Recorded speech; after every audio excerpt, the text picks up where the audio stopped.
என்னைக்கு நடந்து போகிறாரோ அப்போவே தெரிஞ்சுக்குங்க அட்மினிஸ்ட்ரேஷன் இஸ் டோட்டல் ஃபெயிலியர் அப்படின்ற மாதிரி அரசாங்கம் மொத்தமாக இப்போ கவுந்துருச்சு. அந்தளவுக்கு மோசமான ஒரு சூழலில் இருக்குது நிர்வாகம் அப்படின்ற மாதிரி குற்றச்சாட்டை முன் வச்சிருக்கார் ஒருத்தர். யார் அவர்? தமிழ்நாடு பாஜகவை சேர்ந்த அண்ணாமலை அவர்கள். அவர் தான் இப்போ மயிலாடுதுறை டிஎஸ்பி வந்து சஸ்பெண்ட் பண்ணியிருக்காங்க அப்படின்ற செய்தியில் நீங்கள் கேள்விப்பட்டிருப்பீங்க. இதை வந்து என்ன பிரச்சனை அப்படிங்கிறத ஃபஸ்ட்டு சொல்லிடுவோம். அந்த டிஎஸ்பிக்கு வந்து கொடுக்கப்பட்ட வாகனம் திரும்ப பெறப்பட்டதாகவும் அதனால் அவர் நடந்தே அலுவலகத்துக்கு போனதாகவும் ஒரு குற்றச்சாட்டை அவர் சொல்லியிருந்தார். அந்த குற்றச்சாட்டின் அடிப்படையில் இப்போ யூனிஃபார்மோட ப்ரெஸ் மீட்லாம் கொடுக்குறாருன்னு சொல்லிட்டு அவர் மேலே ஆக்ஷன் எடுத்துட்டாங்க டிபார்ட்மெண்ட் ரீதியாக அப்படின்ற மாதிரி சொல்லப்படுது. அதனால் அவருக்கு சஸ்பென்ஷன் கொடுத்துட்டாங்க அப்படின்ற மாதிரி செய்தியெல்லாம் நீங்கள் பார்த்துருப்பீங்க.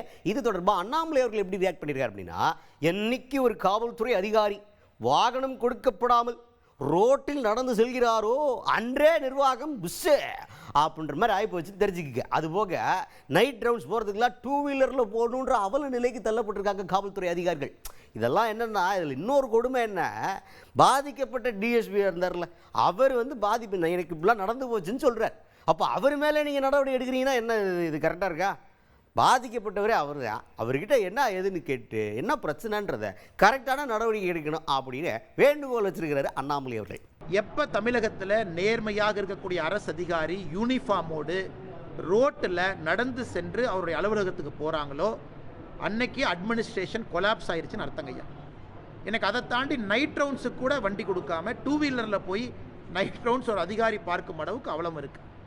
மூன்றாவதாக அதிகாரி ஒரு விஷயத்தை சொல்லியிருக்கார். அவர் சொன்ன விதம் சரியா தப்பா அது வேற. பத்திரிகை நண்பர்களை யூனிஃபார்ம் அதிகாரி சந்திக்கலாமா? அவரே சொல்றாரு சந்திக்க கூடாது தான். ஆனால் வேற வழி இல்லாமல் பத்திரிகை நண்பர்கள் நான் சந்திக்கிறேன். ஏன்னா நியாயத்தை யார் கேட்பாங்க? பத்திரிகை மூலமாக தான் என் நியாயத்தை நான் சொல்லணும்.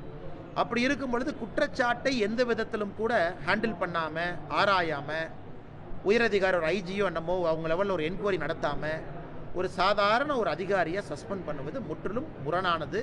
ஏன்னா இவருக்கு அப்பீல் மெக்கானிசம் இருக்குது, கோர்ட்டுக்கு போகலாம், ஸ்டே பண்ணலாம், அது வேற பக்கங்கண்ணா. ஆனால் மக்கள் இதை பார்க்கும் பொழுது நமக்கு இது நம்பிக்கை கொடுக்கல. அதனால் அரசு, குறிப்பாக முதலமைச்சர் அவர்கள், ஏன்னா அவர் தான் உள்துறை அமைச்சராக இருக்கிறாங்க தமிழ்நாட்டை பொறுத்தவரை, ஹோம் மினிஸ்டர் யாருன்னா அவர் முதலமைச்சர் தான். அவர் நேரடியாக இதில் தலையிட்டு அந்த சம்பந்தப்பட்ட டெபுட்டி சூப்பரண்ட் ஆஃப் போலீஸ் அவர்களுக்கு நியாயமும் நீதியும் கொடுப்பதற்கு உதவி செய்யணும். அதுக்கடுத்து தான் ஊர் பிரச்சனையை பேசுனதெல்லாம் நல்லா இருக்கு சார். ஆனால் உங்கள் கூட்டணிக்குள்ளே பிரச்சனை இருக்காம்ல, என்ன ஒன்றும் சரியா இல்லையாம்ல? பாஜகவுக்கு அதிமுகவுக்கு இப்போ வரைக்கும் வாக்கிய தகராறு போய்கிட்டு இருக்கிறதா தான் ஊருக்குள்ளே பேசிக்கிட்டு இருக்காங்க அப்படின்ற மாதிரி ஒரு கேள்வியை கேட்க, அதுக்கு அண்ணாமலை அவர்கள் என்ன சொல்கிறாருன்னா, சே நீங்கள் நினைக்கிறது முற்றிலும் தவறு.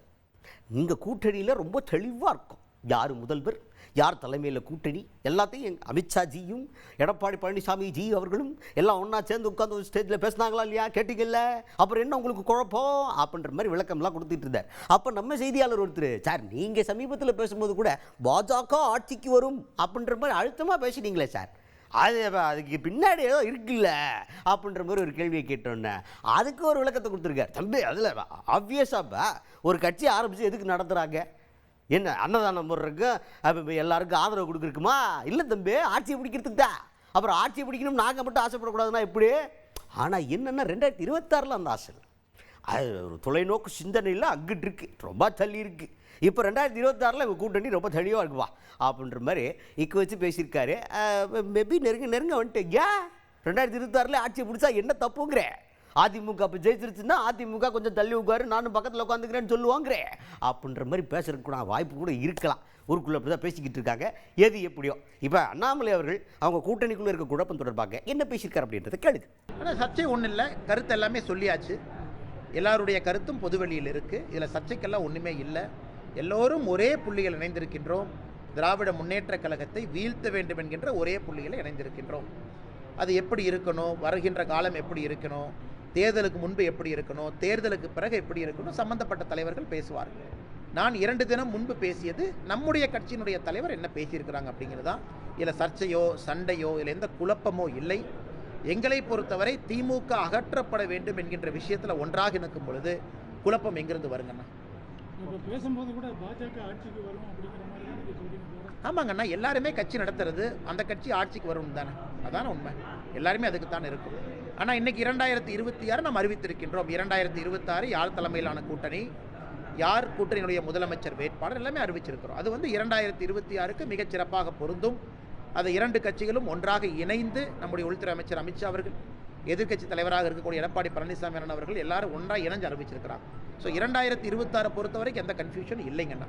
அதே நேரத்தில் திமுகவை அகற்ற வேண்டும் என்கின்ற ஒரு ஒற்றை இலக்கில் இருக்கும் பொழுது குழப்பமும் இருப்பதாக நான் பார்க்கிறேன்.